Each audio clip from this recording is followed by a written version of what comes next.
Aqui tá fazendo frio, pá. Ele acordou de madrugada, enchendo meu pai, que tava com calor, e foi passar. Pra dormir no chão, que não tava com a mãe dele, foi pra dormir com ele lá dentro da casa. Hoje a gente dorme junto. Ah, o senhor me deixou tudo aberto. Mas a gente dorme junto na cama, só isadinho. Sai fora, me deixa a cara.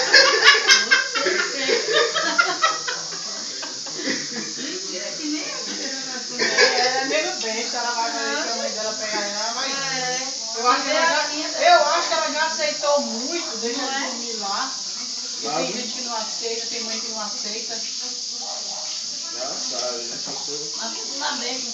Tá bom. Porque, assim, o quarto da gente é diferente do quarto dela. A sala. É tudo pequenininho.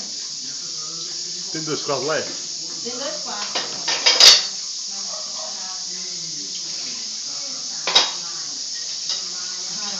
Tem uma galera dessa coguita morando lá, mãe. Tem muita gente precisando aqui. Gente demais daqui. Só o Hulk que não ganhou uma, né? Que vem. Mas tem um bocado lá, mãe. Tudo vazio. Um dois desses pra ficar lá. Tudo vazio, né? Tem que olhar o listagem, né? Vocês não olham. Ó, disse que o cara alugou a casa aqui, ó. Esse vereador ganhou alugou lá por R$100 a casa. A mulher falou lá. Esse vereador aqui, ó, que ganhou. Nerival. Mentira. Gosto, alugou por R$100, ele Só ganhou. ganha se ele tiver casa. Se tiver casa não dele. Se tiver casa não dele, não ganha não. Se a mãe da avó da gente tem casa, A voz da gente tem casa no